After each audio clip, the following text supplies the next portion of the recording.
এই হলো Siliguri junction station. আমরা যাবো একটু আলিপুরদুয়ারে। দেখাবো আজকে তোমাদের এই স্টেশনটা। বাইরের দিকটা একটু দেখিয়ে নিই।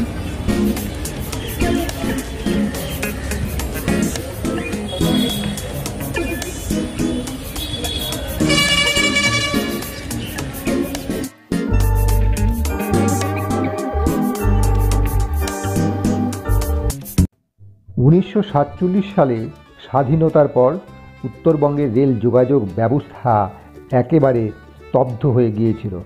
কেবলমাত্র সাহেবগঞ্জ লুপ হয়ে গঙ্গা পার হয়ে মিটার গেজের মাধ্যমে কাঠিয়ার হয়ে কিষানগঞ্জ এবং কিষানগঞ্জ থেকে ন্যারো গেজের মাধ্যমে শিলিগুড়িতে আসার একটু ব্যবস্থা ছিল। যদিও এই পথে কলকাতা থেকে শিলিগুড়ি আসতে 2 দিন 3 দিন সময় লেগে যেত। স্বাধীনতা 2 বছর পর 1949 সালে তৈরি হয় শিলিগুড়ি জাংশন স্টেশনটি এবং কিষানগঞ্জ থেকে শিলিগুড়ি জাংশন পর্যন্ত তৈরি হয় মিটার গেজ এবং সঙ্গে সঙ্গে ন্যারো গেজের লাইনটিকে তুলে দেওয়া হয় এবং শিলিগুড়ি টাউনকে যুক্ত করা হয় শিলিগুড়ি জাংশন স্টেশনের সঙ্গে। 1949 থেকে 1961 এই সময়কালের মধ্যে শিলিগুড়ির ব্যস্ততম এবং বৃহত্তম স্টেশন ছিল এই শিলিগুড়ি জাংশন এবং শিলিগুড়ি জাংশনের মাধ্যমেই আসাম থেকে শুরু করে সমগ্র ভারতের সঙ্গে যোগাযোগ রক্ষা করা হতো।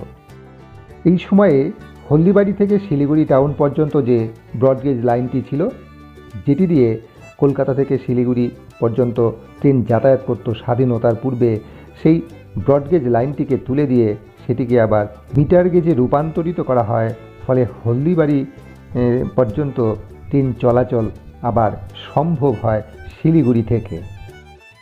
1949 থেকে 1961 এই সময়টুকুর মধ্যে শিলিগুড়ি জাংশন স্টেশনে মিটার গেজ যেমন ছিল, তার পাশাপাশি ন্যারো গেজও ছিল, যেখানে ন্যারো গেজের মাধ্যমে দার্জিলিং যাতায়াত করা সম্ভব হতো।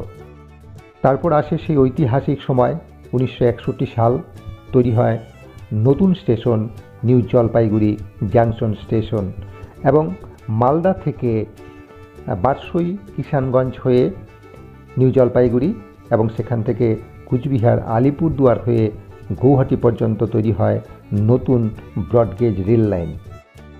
ওই সময় মিটার গেজের মাধ্যমে শিলিগুড়ি টাউনকে যুক্ত করা হয় এনজেপির সঙ্গে এবং হলদিবাড়ি পর্যন্ত যে মিটার গেজে বসানো হয়েছিল সেটিকে তুলে আবার ব্রডগেজে রূপান্তরিত করা হয়। 2003 সালে শিলিগুড়ি জাংশন থেকে ডুয়ার্সে যে রুটটি ছিল সেটিকে আবার ব্রডগেজে রূপান্তরিত করা হয় এবং শিলিগুড়ি থেকে শিলিগুড়ি টাউন এবং এনজেপি পর্যন্ত যে মিটার গেজ ছিল সেটাকেও তুলে দিয়ে ব্রডগেজে রূপান্তরিত করা হয়। এর পরের বেশ কয়েক বছর শিলিগুড়ি জাংশন স্টেশনে 3টি গেজই ছিল, অর্থাৎ ন্যারো গেজ, মিটার গেজ এবং ব্রডগেজ। ন্যারো গেজ এবং ব্রডগেজের মাধ্যমে শিলিগুড়ি টাউন স্টেশন এবং এনজেপির সঙ্গে যোগাযোগ রক্ষা করা হতো এবং শিলিগুড়ি জাংশন থেকে বাগডোগরাগামী একটি যে রুটটি ছিল, যেটি মিটার গেজ ছিল, সেটিও দীর্ঘদিন ছিল।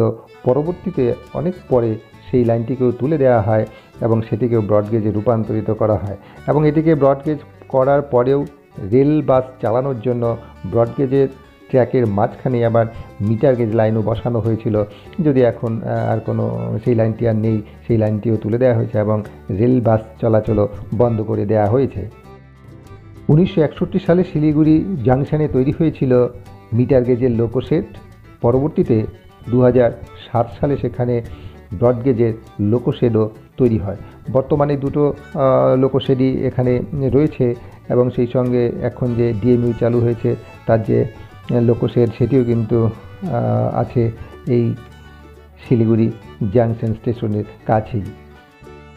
যাই হোক, এখন হয়তো শিলিগুড়ির ব্যস্ততম স্টেশন হলো এনজেপি, কিন্তু এনজেপির যে দায়িত্ব এটাও কিন্তু শিলিগুড়ি জাংশন স্টেশন দীর্ঘ 12 বছর একটা সময়ে পালন করে এসেছে এবং শিলিগুড়ি জাংশন স্টেশনের খুব কাছেই তৈরি হয়েছে তেনজিং নোরগে বাস টার্মিনাস ফলে বিভিন্ন দিক থেকে দূর দূরান্ত থেকে যত সব বাস আসে সেগুলো যেহেতু তেনজিং নোরগে টার্মিনাসে আসে এবং সেসব বাস থেকে যাত্রীরা নেমে ট্রেন ধরা বা ট্রেন থেকে নেমে যাত্রীদের সেসব বাস ধরা অত্যন্ত সুবিধাজনক।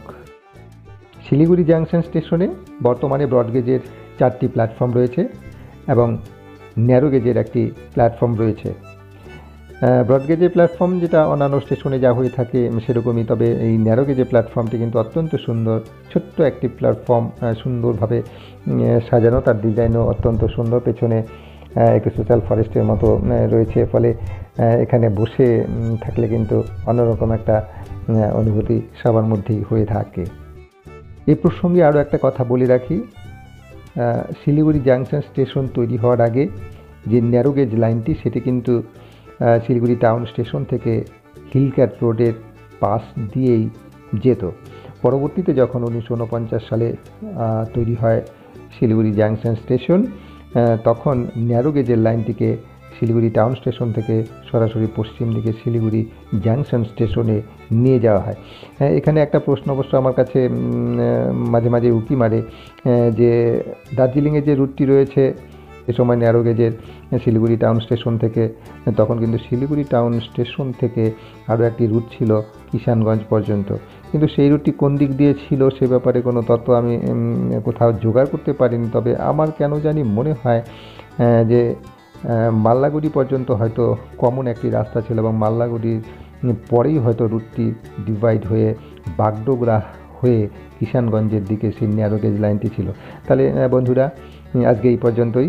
আশা করি ভিডিওটি তোমাদের ভালো লাগবে।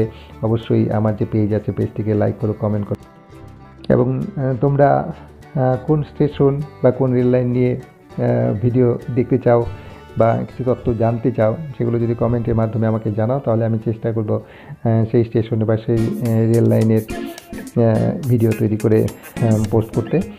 তাহলে বন্ধুরা, আজকে এখানেই রাখছি। সবাই খুব ভালো থেকো, সুস্থ থেকো এবং যেহেতু মহামারী প্রকোপ এখনও শেষ হয়নি, খুব সাবধানে থাকবে। আশা করি খুব তাড়াতাড়ি ভ্যাকসিন বেরিয়ে যাবে এবং আমরা সবাই এই মহামারীর কবল থেকে বেরিয়ে আসতে পারবো। তাহলে এখানেই রাখছি। ধন্যবাদ।